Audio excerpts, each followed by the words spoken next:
Revolta dos Males. A Revolta dos Males foi uma revolta de escravos que aconteceu na cidade de Salvador, na Bahia, em 1835. Essa foi a maior revolta de escravos da história do Brasil e mobilizou cerca de 600 escravos que marcharam nas ruas de Salvador, convocando outros escravos a se rebelarem contra a escravidão.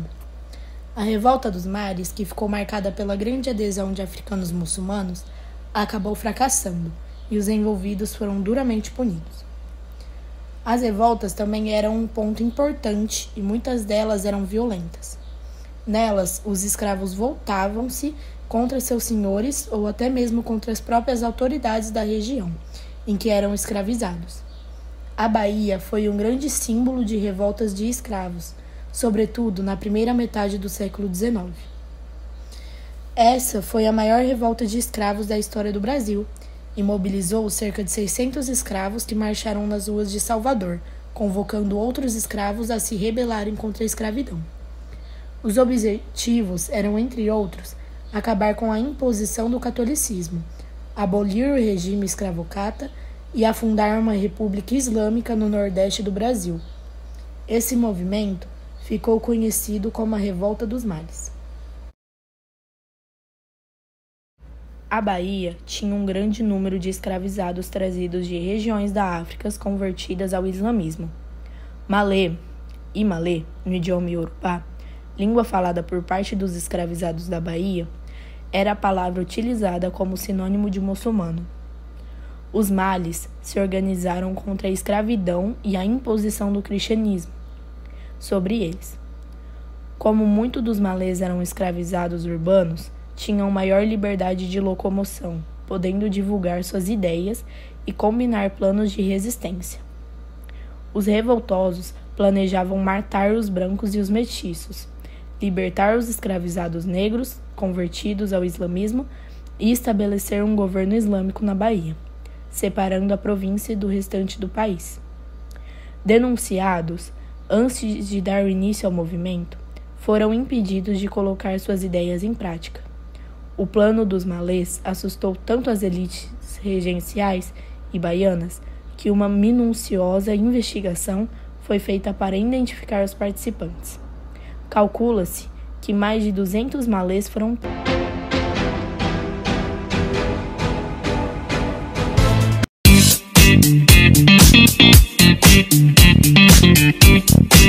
Sabinada, a revolta expressava descontentamento com a regência. A Sabinada foi um movimento de revolta que eclodiu na Bahia. Foi liderada pelo médico Francisco Sabino Álvares da Rocha Vieira, por isso ficou conhecida como Sabinada. O principal objetivo da revolta era instituir uma república baiana, mas só enquanto o herdeiro do trono imperial não atingisse a maioridade legal. Portanto, a Sabinada se insere no conjunto das revoltas regenciais que eclodiram como manifestações de descontentamento e insatisfação de parcelas das classes dominantes e populares diante da condução do governo monárquico pelas regências. Características da Sabinada. Em comparação com outras revoltas provinciais de caráter separatistas ocorridas no mesmo período, a Sabinada foi bastante breve, pois durou de 1837 a 1838. Outra importante característica é que a revolta foi organizada por homens cultos e ficou restrita às camadas médias da população de Salvador. O movimento de revolta não obteve, portanto, o esperado apoio dos proprietários agrários da região, os ricos fazendeiros e os senhores de engenho. Por outro lado, as próprias lideranças recusaram-se a mobilizar a população pobre para participarem e apoiarem a revolta, temendo com isso uma radicalização do movimento, a exemplo do que estava ocorrendo com a cabanagem no Pará e a farroupilha no Rio Grande do Sul. República Baiense. A principal causa da revolta foi a profunda insatisfação com as autoridades nomeadas pelo governo regencial para o comando do governo da Bahia. Os rebeldes estavam as acusando de serem despóticas, repressoras e excessivamente centralizadoras.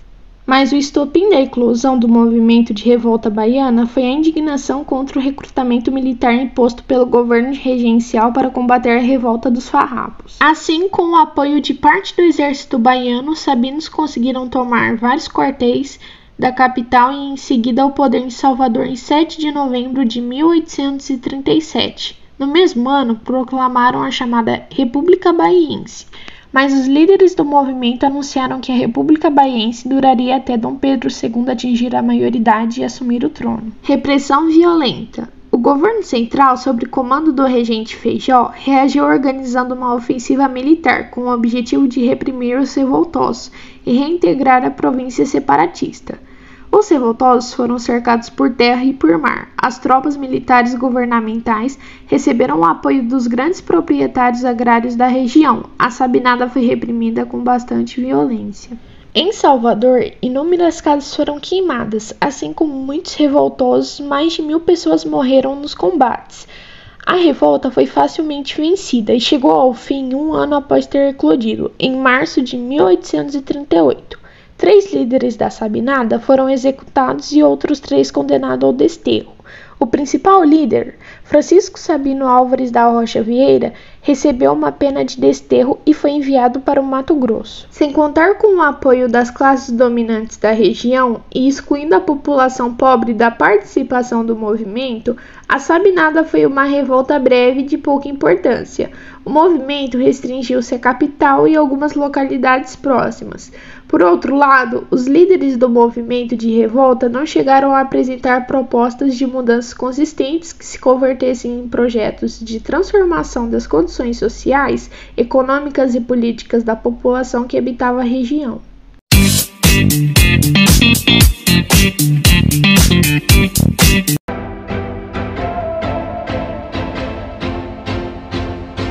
E aí pessoal, aqui quem fala é o Cauã e hoje eu vim falar pra vocês sobre Cabanagem do Pará. Então bora lá. Cabanagem do Pará foi uma revolta popular e social ocorrida durante o Império do Brasil, durante a regência de Diogo Antônio Feio. Isso é uma observação muito importante, né, gente, sobre a regência do Diogo Antônio. Isso tudo teve início, né, pessoal, em 1835 e terminou em 1840. Influenciada pela Revolução Francesa na antiga província do Grão-Pará, os atuais estados, né, que hoje são conhecidos como Amazonas, Amapá, Roraima e Rondônia, foi comandada por Félix Clement Malcher, Antônio Vinagre, Francisco Pedro Vinagre, Eduardo Angelin e Vicente Ferreira de Paula.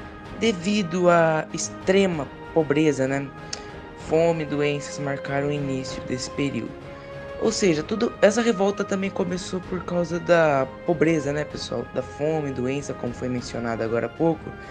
Então é muito importante você saber disso. E além do processo de independência do Brasil, né, que ocorreu em 1822, o isolado do restante do Brasil e condicionada a uma irrevelência política, por parte do príncipe regente Dom Pedro I, mantendo a forte influência portuguesa. Então, pessoal, é muito importante vocês saberem disso que eu acabei de falar, beleza?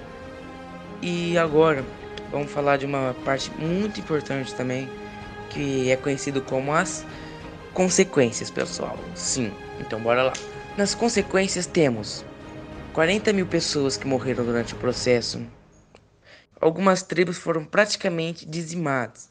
Ou seja, tribo dizimada era um problema, pessoal. Então, que se você estiver fazendo uma prova, for fazer uma prova e for precisar da cabanagem, lembra disso, beleza?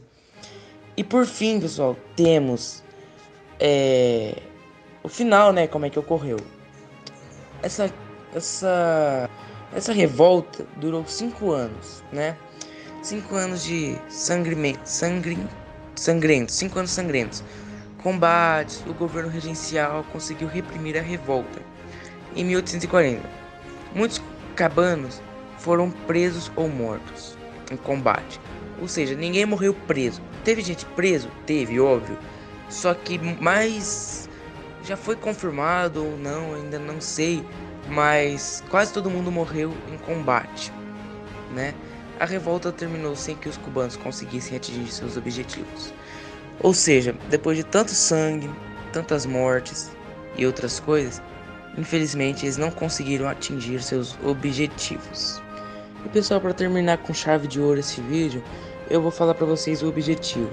O objetivo que eles queriam era a independência da própria região deles, pessoal. Infelizmente eles não conseguiram, mas eles tentaram, né, gente? Infelizmente, né? Então foi esse o vídeo, pessoal. Espero que vocês tenham gostado, espero que eu tenha ajudado vocês. Então, né, Falou!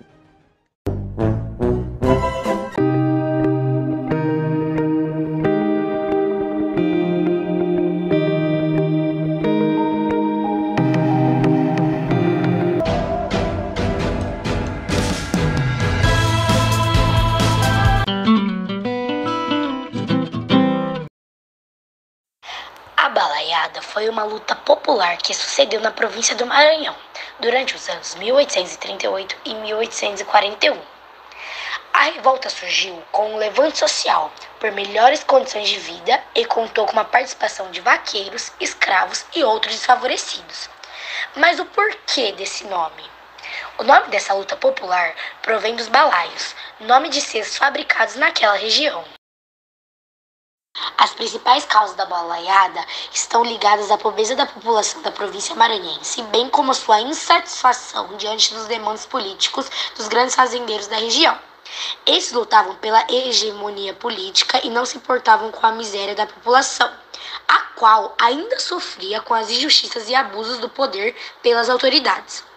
Aquela elite política estava dividida entre dois partidos, bem-te-vis, liberais que apoiaram indiretamente os balaios no início da revolta, cabanos conservadores que estiveram contra os balaios.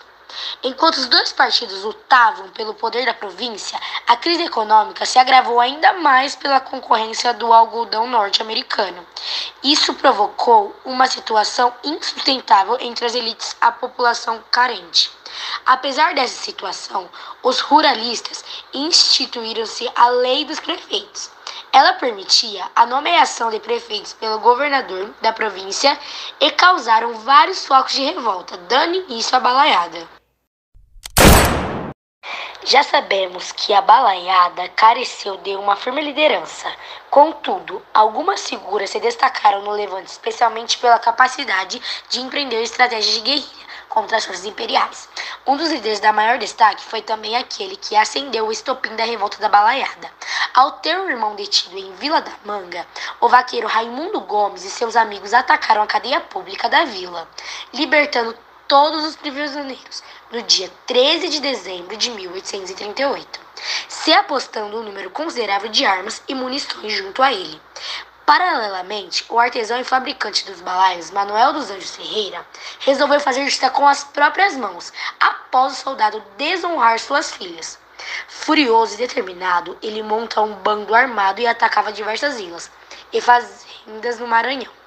Em seguida, esses líderes se agrupavam e se unem a um terceiro comandante, o negro Cosme Bento das Chagas, quilombola e chefe militar de aproximadamente 3.000 negros.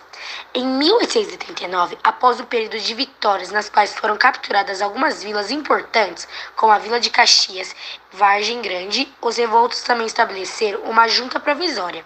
Contudo, o movimento começa a apresentar sinais de enfraquecimento após a morte de Manuel dos Anjos, o balaio, atingido por um projétil durante um dos conflitos. Neste mesmo ano, assume a liderança o ex-escravo Cosme, o qual se retira o combate e leva suas forças para o sertão. A situação dos revoltos piorou ainda mais quando o experiente militar Coronel Luiz Alves de Lima e Silva, futuro Duque de Caxias, assumiu o comando de todas as tropas do Maranhão, Piauí e Ceará. As tropas eram compostas de mais de 8.000 homens bem armados, no dia de 7 de fevereiro de 1840. Não sem esforço, o coronel derrota Raimundo Gomes, o qual é cercado e isolado. Se rende e entrega a Vila de Caxias às tropas oficiais. É o início do fim. Em 1840, o recém-coroado imperador Dom Pedro II resolve inistiar os rebeldes que se entregarem imediatamente. Mais de 2.500 balaiaios se rendem. Com isso, Luiz Alves de Lima e Silva esmaga definitivamente aqueles que continuavam lutando, em 1841. Neste mesmo ano, Cosme Bento é capturado e enforcado. Por sua vez, o vaqueiro Raimundo Gomes é expulso da província e morre no caminho para São Paulo.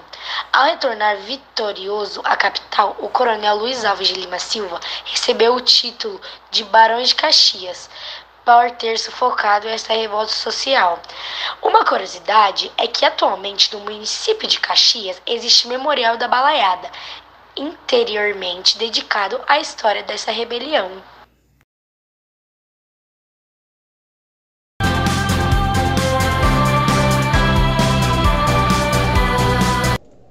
Trabalho de História. Introdução. Tema: A Guerra dos Farrapos. A Guerra dos Farrapos, também conhecida como Revolta dos Farrapos ou Revolução Farroupilha, foi uma das revoltas provinciais que aconteceram no território brasileiro durante o período regencial. Ela ganhou notoriedade pelo maior tempo de duração, cerca de 10 anos, e além disso, foi uma das que apresentaram a maior presença à integridade territorial brasileira. Organizada como um movimento da elite gaúcha. A Guerra dos Farrapos encerrou-se após a negociação de paz dos estancieiros gaúchos com o governo. Os termos da rendição ficaram conhecidos como Tratado de Poncho Verde. Como vimos, a revolta realizada pelos farrapos iniciou-se em 20 de setembro de 1835 e espalhou-se por parte considerável do território do Rio Grande do Sul. Entretanto, o anúncio da separação da província só aconteceu em setembro de 1836, dando origem à República Rio-Grandense, também conhecida como República de Piratini. A Guerra dos Farrapos teve como líder o estancieiro Bento Gonçalves, que inclusive foi o presidente da República Rio-Grandense por algum tempo.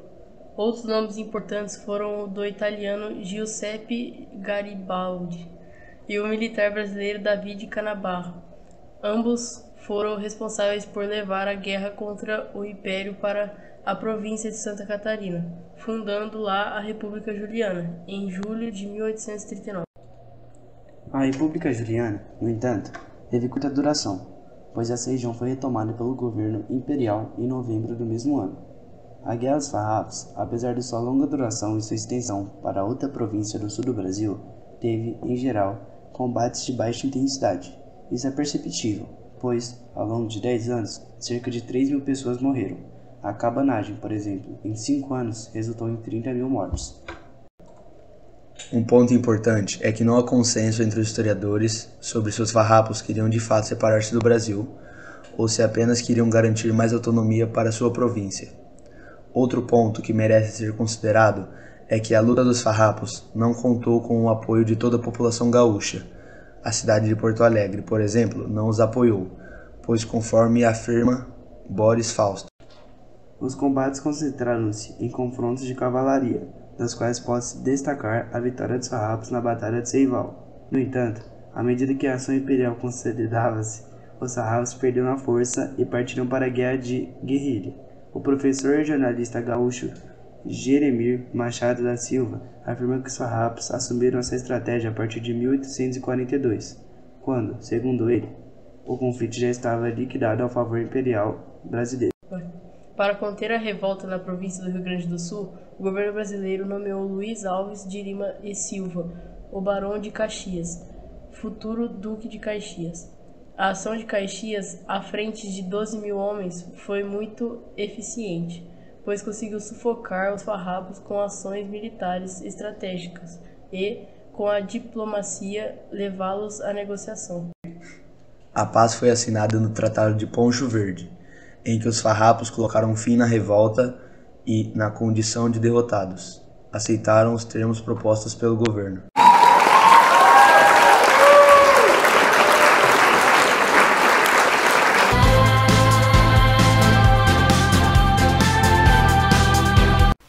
Este é nosso mapa mental da Revolta dos Carrancas do trabalho de História.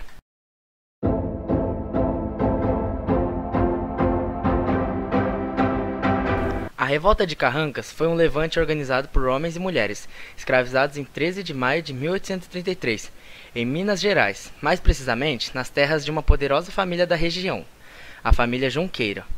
O período regencial, que marcou a década de 1830, ficou caracterizado como um período de muitos movimentos contestatórios. A abdição de Dom Pedro I e a impossibilidade de Dom Pedro II assumir o trono do império deixou a nação exposta a levantes. Um dos pontos de maior fragilidade era a questão da escravidão. Desde o início do século XIX, a Inglaterra insistia e pressionava as nações pelo fim do regime escravista. Locais como o Brasil, estruturados a partir da monocultura, do latifúndio e do trabalho escravo, resistiam em aderir ao sistema de trabalho livre. O medo de revoltas de escravos era constante entre os proprietários, ainda mais depois da bem-sucedida experiência haitiana, que em 1804 viu os escravos expulsarem e assassinarem seus algozes e estabelecerem seu governo. No Brasil, a mais famosa revolta de escravos aconteceu em Salvador, na Bahia, em janeiro de 1835. Foi o Levante ou Revolta dos Males, uma rebelião de escravos muçulmanos. Embora tenha sido logo repreendida e sufocada, a revolta baiana espalhou medo entre os senhores de engenho e proprietários de escravos. Assim como a Bahia, Minas Gerais também recebeu um número elevado de escravos, principalmente para o trabalho na terra e nas minas. A freguesia de Carrancas, localizada ao sul de Minas Gerais, era uma região com grande número de escravos, vindo de forma compulsória do continente africano. Inclusive, havia mais sujeitos escravizados do que trabalhadores livres na localidade. As fazendas de Campo Alegre e de Bela Cruz, onde a revolta de Carrancas aconteceu, foram porções de terras doadas pela coroa a João Francisco Junqueira. A família Junqueira possuía a maior parte dos escravos na região, que trabalhavam em suas terras. Cabe destacar que até 1850, quando a lei de terras transformou a terra em capital, media-se a riqueza pela quantidade de escravos que alguém possuía. E a família Junqueira tinha muitos à época. O medo era constante, principalmente após 1831, quando a população escrava da região tentou se organizar contra os seus senhores. Mas a revolta escrava só veio a ocorrer 2 anos depois, em 1833.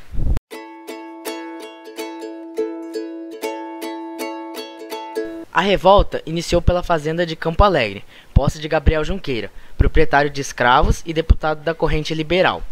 Os escravos, sob a liderança de Ventura Mina, organizaram um motim e mataram Gabriel. De lá, dirigiram-se para a fazenda de Bela Cruz, onde assassinaram a família de José Francisco Junqueira, o irmão de Gabriel. Eles eram herdeiros de João Francisco. A saga continuou com o objetivo de matar outro membro da família, Manuel José da Costa, genro de José. Assim que chegou a Bela Cruz, foi também morto.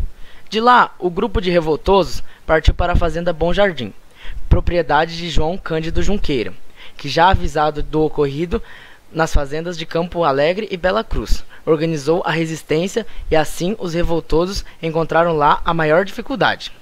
Esse conflito levou alguns revoltosos à morte, como foi o caso do líder Ventura Mina. A movimentação dos escravos de Minas Gerais mostra a revolta com os senhores de escravos e com o trabalho compulsório. Homens e mulheres que foram escravizados lutaram pelo fim da exploração da sua força de trabalho e de suas vidas. A revolta de Carrancas é mais um exemplo de como a problemática da escravidão se mostrava cada vez mais complexa no Brasil do século XIX. Movimentos como este mostraram que o medo do haitianismo não era infundado, e se boa parte da população era escravizada, caso se organizassem, conseguiriam tomar o poder e virar o jogo contra os senhores das terras, proprietários de escravos, no caso. Assim, a escravidão era um problema urgente, que exigia atenção. Pouco tempo depois, estourou na Bahia o Levante do Males, que causou mais preocupação ainda aos proprietários e ao governo, mas a escravidão ainda demorou a acabar no Brasil.